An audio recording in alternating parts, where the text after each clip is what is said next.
Halo teman-teman, perkenalkan nama aku Najwa Kanaya Malika Rahmat dari Kesehatan Masyarakat Universitas Siliwangi. Di sini aku sedang berada di salah satu puskesmas di Kabupaten Tasikmalaya, yaitu Puskesmas Parung Ponteng. Di sini aku akan sharing-sharing dengan kepala puskesmasnya langsung mengenai kebijakan kesehatan yang ada di puskesmas ini.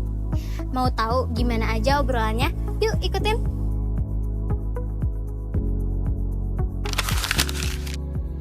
Baik, Assalamualaikum warahmatullahi wabarakatuh. Sebelumnya izin memperkenalkan diri ya Pak. Saya Najwa Kanaya Malika Rahmat dari jurusan Kesehatan Masyarakat Universitas Siliwangi. Kebetulan di sini sedang ada tugas untuk sharing-sharing aja terkait bagaimana sih kebijakan di Puskesmas Parung Ponteng ini. Mungkin untuk yang pertama-tama boleh dari Bapaknya memperkenalkan dulu.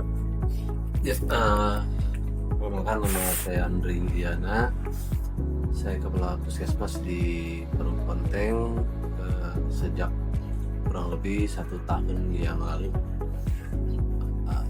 Dari periode berapa Pak? Berarti 2024? 2024, Juli 2024. Juli 2024 sampai dengan sekarang.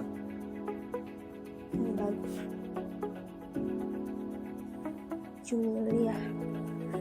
Mungkin kalau boleh tahu nih Pak, sehari-hari program utama di puskesmas ini tuh apa sih Pak gitu sehari-harinya? Kalau program itu sebenarnya ada 22 program ya. 22. Kalau secara apa ya, program itu ada 22 program di puskesmas, tetapi ada 9 prioritas, ada 10 program yang masuk ke standar pelayanan minimal ya. Jadi itu yang menjadi prioritas, tetapi bukan berarti yang lain tidak. Iya. Artinya dari 22 itu ada 10 program yang memang itu seiring dengan visi dari pemerintah juga. Jadi ada prioritas dari pemerintah yang apa ya, yang lebih urgensi diprioritaskan 10 program prioritas. Yang maksudnya juga ke standar pelayanan minimal. Mungkin dari ke-10 program itu boleh disebutkan Pak? Nah, yang paling utama itu adalah kesehatan ibu dan Kesehatan ibu. ya, KIA. Ya, Oh, KIA. KIA. Itu salah satunya. Ada kesehatan jiwa juga, kemudian Jiwa.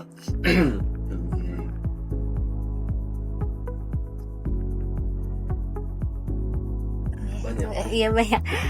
Terus Nah, mungkin biasanya lansia masuk. itu tuh dari dinas langsung Pak atau memang ada Iya, puskesmas? sebenarnya dari pusat juga sih, dari pusat. Ada Tapi juga biasanya, iya. Hmm. Misalkan standar pelayanan minimal biasanya masuk ke visi dari pemerintah pusat juga, kementerian, kemudian diselaraskan kan dengan kabupaten dan lain-lain. Jadi contoh misalkan pelayanan kesehatan ibu, bagaimana kita mencegah tidak boleh ada kematian ya. Iya betul. Nah, itu sih sama targetnya misalnya 100% dari kementerian ya 100%. Jadi intinya kita mengikuti itu. Iya baik. Kalau dari puskesmas sendiri ada gak sih Pak program tersendiri gitu dari puskesmasnya? Kalau sebenarnya sih bukan program, tapi lebih kalaupun ada juga inovasi sebenarnya. Kegiatan Kalau program mungkin? itu ya. Kalau program itu udah kita selaras dengan apa yang diamankan dari pusat. Tapi kalau dalam pelaksanaan ya kita sama mengikuti Sama itu, dan kita tidak membuat lagi program baru enggak, karena itu yang jadi rambu-rambunya itu, karena itu menjadi target kan. Jadi kita mengikuti itu saja. Mengikuti dari aturan paket. Kecuali kalau misalkan ya ada inovasi, tapi pada akhirnya ya sama ke situ-situ juga gitu. Iya betul. Nah mungkin ada kebijakan tertentu gak sih Pak apa tuh yang penting gitu? Ada kebijakan yang pentingnya gak? Yang utamanya gitu apa misalnya? Ya pada dasarnya ya itu penting semua sih. Jadi ya seperti yang saya sampaikan dari beberapa program, kemudian 10 program yang menjadi prioritas ya semuanya juga penting. Artinya tidak ada, karena kan semua reportnya ya pelaporannya ya sama tiap bulan semua seperti itu. Jadi kita tidak punya salah satu kebijakan yang memang misalkan menjadi prioritas utama, enggak. Jadi semua itu memang jadi prioritas ya. Kita nggak bisa karena semuanya berjalan juga laporan dan lain. Kalau setiap puskesmas itu kebijakannya sama atau beda-beda sih Pak? Sama. Kalau dari jadi itu dari sama. pusat. Cuman gini aja, yang berbeda itu paling dari tipe puskesmasnya. Contoh misalkan begini, puskesmas Pondok itu kan tidak ada perawatan, tidak ada ponet ya. Nah beda dengan puskesmas itu ada kan puskesmas yang ada perawatannya, ada juga yang ponetnya, ada yang hanya puskesmas plus ponet. Artinya kan secara pelaksanaan itu beda. Contoh misalkan begini, kalau puskesmas yang ada ponet yang buat program persalinan itu ya, jadi tentu beda dalam pelaksanaannya. Adanya ketika ada kebijakan tentang bagaimana agar menghindari dari atau menyelamatkan ibu yang melahirkan misalkan, ya tentu kan kalau mereka yang punya ponet, yang ada pelayanan ponetnya kan mereka punya semacam SOP tersendiri lah gitu. Ya pada akhirnya sama, kembali lagi ke SPM yang tadi gitu. Hanya bedanya ya kalau kita kan hanya pelayanan misalkan di bidan desa misalkan ya persalinannya. Ketika misalkan tidak tertangani di bidan desa, rujukannya kita langsung rujuk gitu ke rumah sakit. Ya kalau misalkan di kota laksana, kalau mereka yang puskesmas yang ada pelayanan ponet ya ada ponet. Gitu ya Pak. Jadi bedanya tuh puskesmas ponet sama enggak gitu mungkin. Ponet perawatan, intinya sih bukan ponet perawatan, tapi ada dua sih sebenarnya tipe, ada yang non DTP yang dengan perawatan, dan ada yang DTP. Tetapi biasanya ponet juga yang DTP biasanya tentunya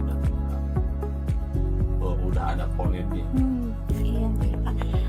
Kalau biasanya di puskesmas ini ada kendala gak sih Pak dalam menjalankan program gitu? Misalnya kendalanya banyak sekali.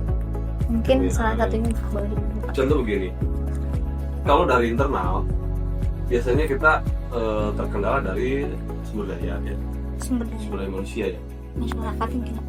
Iya, jadi kita tenaga. Tenaga itu kan ada yang memang memenuhi syarat ketenagaan, ada yang kurang. Contoh misalkan salah satu puskesmas tuh yang diperlukan tuh bidan sekian, tapi misalkan tidak ada atau kurang, artinya kan itu terjadi hambatan juga. Kemudian dari sisi tenaga kesehatan yang lain, misalkan dokter gigi, misalkan kita nggak ada, kemudian ya itu kan jadi satu kendala juga ketika misalkan kita menjalankan program murid. Jadi di sini tuh masih kurang gitu Pak, atau tenaganya atau bagaimana? Ya, bukan ya yang tidak ada tuh ya memang kurang. Kalau yang tidak ada lagi ya memang tidak ada, kurang berarti kan. Sementara kan harus ada kan. Jadi kita tidak punya. Kalau biasanya Pak di sini tuh dirujuknya kemana Pak pusatnya? Kalau perawatan itu biasanya ke puskesmas yang terdekat yang ada perawatan, Sukaraja misalnya. Kalau misalkan yang sekiranya memang masih bisa dirawat di puskesmas. Tapi kalau misalkan mereka yang memang harus dirujuk ke rumah sakit ya langsung ke rumah sakit. Biasanya ke HZ atau ke Pak. Ke kota mungkin dari kebutuhan mungkin Pak. Oke, baik, mungkin yang terakhir nih Pak, apa sih kesan pengalaman paling berkesan gitu selama Bapak memimpin satu periode ini? Oke, terkait dengan kesan. Intinya gini, memang perlu sebuah kerja keras ya untuk bisa mewujudkan tujuan puskesmas itu sendiri kan, bagaimana kita meningkatkan derajat kesehatan masyarakat lainnya. Tetapi kan dalam prakteknya tuh banyak variabel ya, variabel dari kitanya, variabel dari masyarakatnya, informasi kesehatan, kemudian masalah-masalah yang tren misalkan dari informasi itu sendiri yang belum sampai atau belum dipahami oleh masyarakat. Ada miss juga bagaimana kita menjelaskan, kita masyarakat misalkan belum paham atau tidak langsung bisa menerima. Artinya memang itu perlu sebuah proses yang panjang juga, tapi bukan berarti tidak mungkin, karena beberapa indikator yang kita bisa juga Mungkin gitu. Baik Bapak, mungkin sudah ya wawancaranya.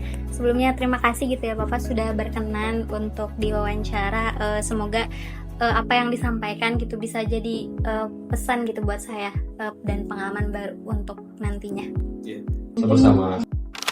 Nah, itu dia kebijakan-kebijakan yang ada di Puskesmas Parung Ponteng.